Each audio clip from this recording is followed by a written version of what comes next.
My name is Bernal. I'm also known as Filipino Spaceman on Instagram. And what we have here is my custom Lego Harry Potter Hogwarts School of Witchcraft and Wizardry. In terms of the details, it spans it's 3 base plates wide and 2 base plates deep. And those are the larger 4-8 stud base plates.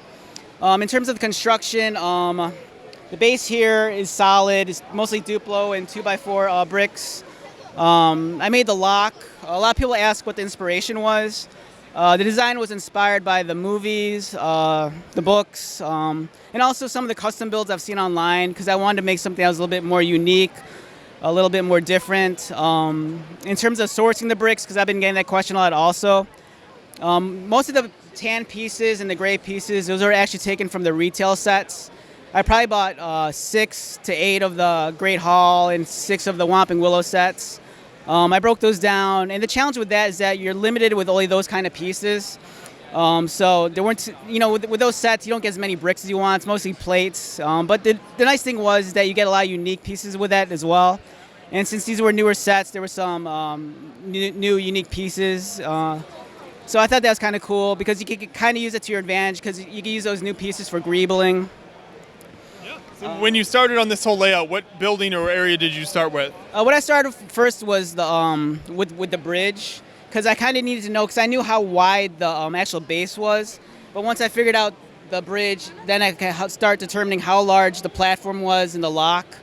Something that was helpful too is just bouncing ideas off of other people in the community. Like I talked to Kat from Ladies Who Lego.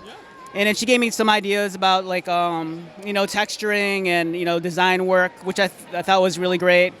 So from there, once I had the bridge figured out, the next step was to map the lock and the cliff and just try to figure out how wide some of these structures were going to be.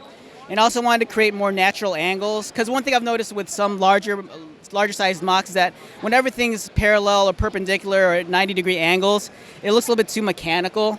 So I kind of wanted to have stuff that was, slightly skewed, slightly distorted a little, just because it looks a little bit more natural. So anytime I could take advantage of, moving a building aside and, creating an angle like this, it just adds a little bit more to the effect. And the way your eye works, it's almost like a pattern. You flow from one thing to the next. And especially with large Lego mocks, is that I found that the more claustrophobic you make something and the more layers you give things, it creates a greater sense of depth to it. So. And the greebling and sort of detailing on the buildings is fantastic. So what are some of the kind of nice pieces you were able to incorporate in there? For the greebling, the big thing with me is that I live in the area and we have there's 5 Lego stores within a mile. So. Especially the picker brick walls, those are great because anytime they had tan pieces, I would just grab any tan piece. And one thing I found was they had a lot of the snow cones, and it's one of those things where it's like I don't know what I'm going to do with them, but I'm just going to grab a bunch of them. And I'm kind of new to serious Lego building, and I've found that technique is very important.